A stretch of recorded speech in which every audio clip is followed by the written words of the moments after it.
routine throughout your week? Not really.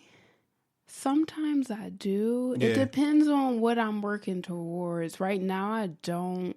But at the same time, too, it depends on what's coming up more than what I'm working towards. So, like, now we got Super Bowl. Right. So, I'm going to be like, okay, I'll just save, like, my little cheat meal for Super Bowl. Right. My birthday is coming up in 2 weeks, so I know I won't do anything after Super Bowl until my birthday. So, stuff like that. Okay, that's fair. When you first started, because I'm a really hot, this is hard for me. I have a crazy sweet tooth. Okay. Like, you know what I mean? Like cakes, donuts, pastries, like all that. I see that it's hard as hell for me to resist that. When you first started dropping your weight, anything like that ever came down with you? Any type of like cravings that just like, you see it and you just kind of give in to it?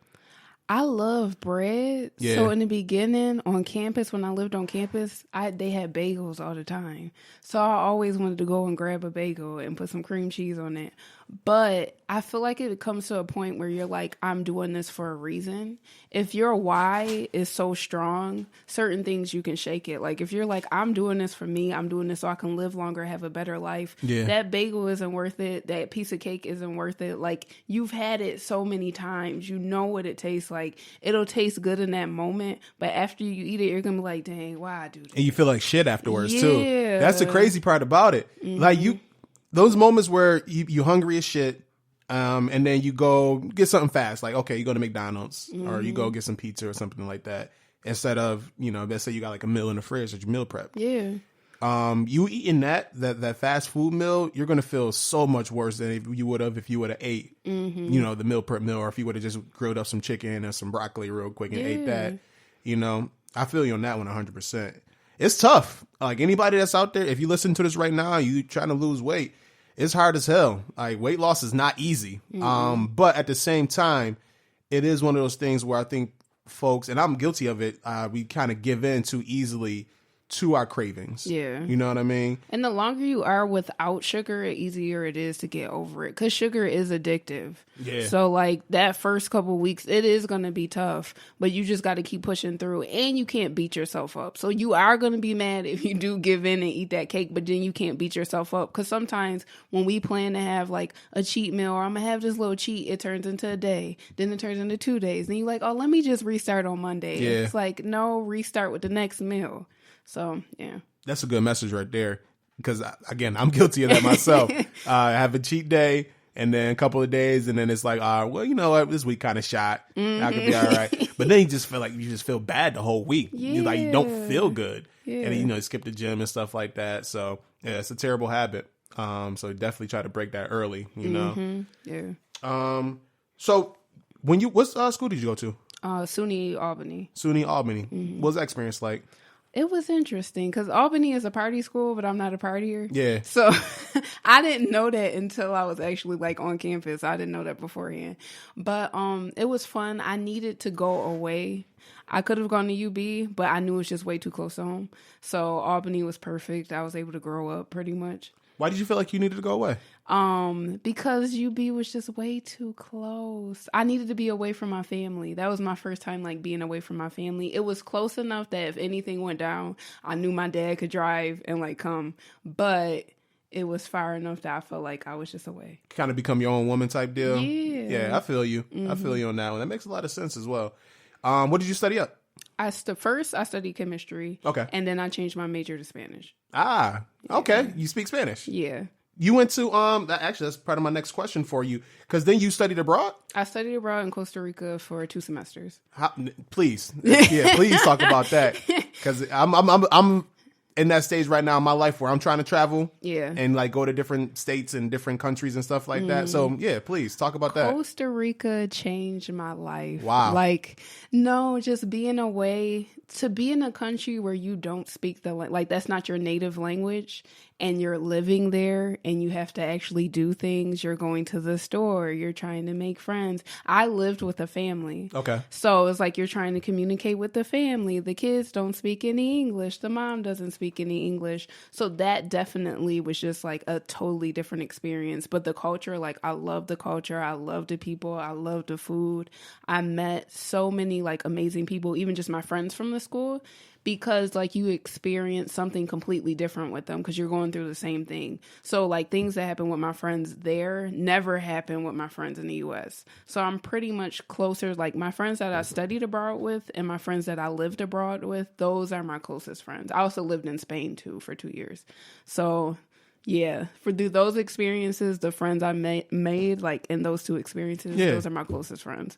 How did that opportunity come about? For Spain or Costa Rica? For both. Let's talk about Costa Rica first. Okay, Costa Rica was because I changed my major my junior year. Okay. So it was late, and I wasn't trying to stay in school forever. Right. So I knew if I studied abroad, I could get way more credits in Spanish. Oh, okay. Yeah, that makes sense. Yeah, and that's why I stayed 2 semesters, because it kind of like, I only had to stay an extra semester in school because I stayed the 2 semesters, even though I changed my major so late.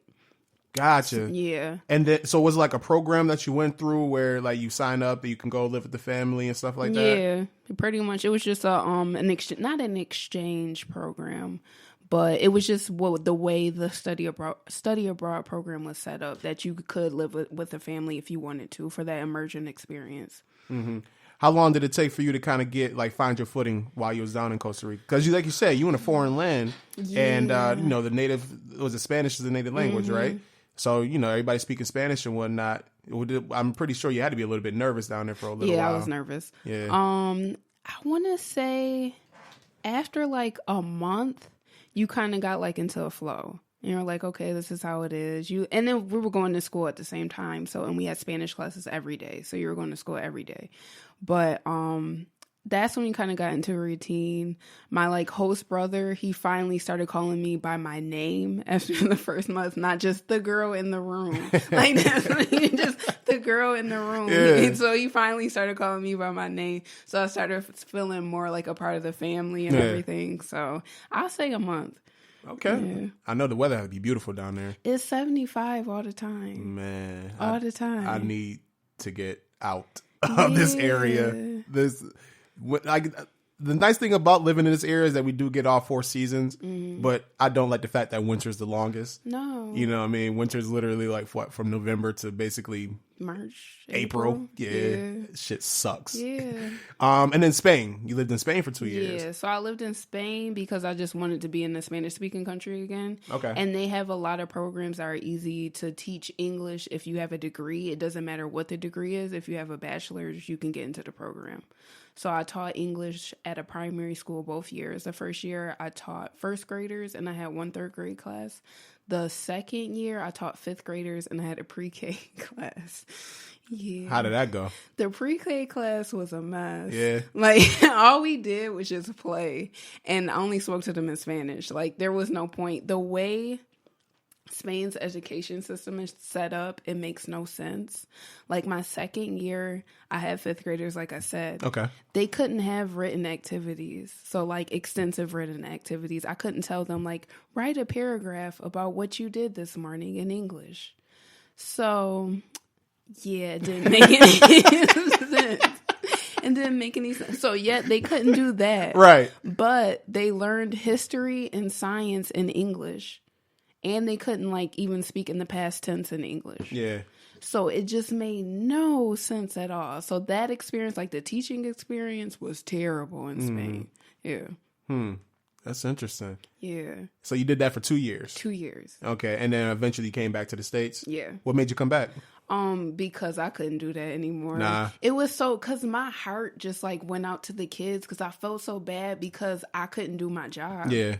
So I just couldn't, like the second year I gave up midway through. I was fighting like so hard for them to let me do certain activities with the kids. And they're like, no. The kids couldn't even take their books home. That's crazy. And they paid for the book. Right. That's crazy. It was bad. Yeah. So that's kind of confusing. Like you hire somebody to do something, but you don't let them do it. Yeah. It's kind of defeating the purpose, ain't it? Yep. I think they just really want to say that they have bilingual education. Okay. To keep the people happy. That makes sense. But at the same, like we have it, wink, wink, like type. That's what, like the people in it, like no, they're in there. Like they're definitely there. You can see them. That's crazy. That's pretty much what it is. You miss it over there? Like, you miss living in Costa Rica, Spain? I miss living in Costa Rica. Spain, I lived in Madrid. So, like, the ease of getting everywhere, like, they're known for having, like, the best public transportation system in, like, Europe. So, it was just so nice. The metro, the bus, everything. So, like, to go on the metro and the bus, they had a monthly pass for $20. So think about, Niagara Falls, I want to say is like $75 Probably, a month. Yeah. And then like a bus is coming like once an hour. Right. There you got something coming like every 10 minutes. That's what's up. So, yeah. So it's just easy to get around and everything like that. Yeah, for me, because I didn't have my license until like a couple months ago. So that was like a big thing for me. Congratulations. Like, I can get around. Thank you. Yeah. But you can easily get around. There's always something to do. And the city is like big, but it didn't feel like New York City. So that was a nice Not thing. real crowded. No, yeah. And then like Spain, they have like, it's just a slower pace. Yeah. It can be annoying at times, but in general, it's nice. Mm-hmm. So I do miss that. Did you ever feel out of place? Yeah. Yeah. Being black in Spain. Yeah. That, ooh. I was going to ask you, was there a lot of black people like in Spain, Costa Rica? Costa Rica was fine. Yeah. Costa Rica was fine. In Spain, they have black Spaniards, but they try to act like they don't have them. Okay. Yeah. I got you. Yeah. It's kind of fucked up, ain't it? It really is. Man. So that was interesting. I want to say I saw a black bus driver one time and I got so excited. But like, you really don't see black people in high, you don't see anyone in a high position there. And then you just don't see them working. Like, you just don't see black people working. You'll see them like on the streets and stuff, but not working, if that makes sense. Yeah, I get what you're saying. That's kind of, that's unfortunate. Damn, it seems like we get the short end of the staff anywhere we go, huh? Yeah. Well, when I went to France, when I went to Paris, it was good I went because I saw black people thriving. Okay. Like that. I was like, okay, y'all, like stylish, like thrive. You could tell. It's like, y'all living life well over here. Yeah. That's good. That's what I like to hear. Yeah. Damn, you've been around, huh? So France, Spain, Costa Rica. Mm-hmm. Where else have you been? Nicaragua. Okay. Panama, Italy, China. I want to say that's it. The Canary Islands, but that's part of Spain. Okay. Canada. No. Canada counts, man. Canada counts. That's a different country. I mean, it's literally a walk across the bridge, but it's a different country. Yeah. It's a different world. Would you say, what do you get most out of traveling? The food. No. That's fair. No, in China, all I did was eat. Yeah. Like, I was tearing that food up. And I went to visit a friend, so she knew, like, what to get. She like, eat this, eat that. Mm-hmm. So, China, that was straight, like, a food trip. But just experiencing another culture, if you can. It can be tough with the language barrier, depending on where you're going. Yeah. But it's just cool. You get to see so many things. Like, when I went to China, it was weird because they still have squat toilets. But they got what? Squat toilet. Oh, squat toilets. Squat toilets? Like when it's like a hole in the ground. Oh. But it's like porcelain. It's like a porcelain hole in the ground, but it's not a toilet. So you have to squat down to use the bathroom. Yeah. And like that's like a public thing? Like a public restroom is like that? And I was thrown off. Like my friend told me to be prepared. But the first day when I first got there, everywhere we went, they had Western toilets. So I was fine. I'm like, oh, I'm never going to have to use a squat toilet. We went to like this mall. And I'm like, okay, let me run to the bathroom. And I looked and I'm like, oh my God, it really is just a hole in the ground. Wow. A hole in the ground. Is it like just like multiple holes? They have stalls. Okay, that's my next question for you. I was just like, you just like walk in the bathroom and you just see like a bunch of people just squatting down. I don't know if I can use the bathroom at that point. Like I'm gonna hold it. Yeah, I had to hold it just looking at the hole in the ground. I finally got it together. By the third day, I was good. But mentally, I'm like, we really just being in the ground. Yeah. But so they have squat toilets, but when you would be like on the subway, everybody and their mama had a smartphone and they're all like streaming something. And even in like the subways, they would have like video ads. So as the train would go through, like a video would play on the wall. So like it was crazy stuff, technology. I didn't use money at all. Like everyone used apps. So think about like using Apple Pay for everything. I got you. Everything, even just buying something off the street, you're using Apple Pay. Yeah. So it's like, y'all so advanced, but we got these squat toilets. said they got to keep something around, huh? Yeah. That's kind of crazy. That's pretty dope. I think that's the main thing with traveling is you get those different experiences and different cultures. And do you feel like do it make you a little bit more humble when you come back to the States?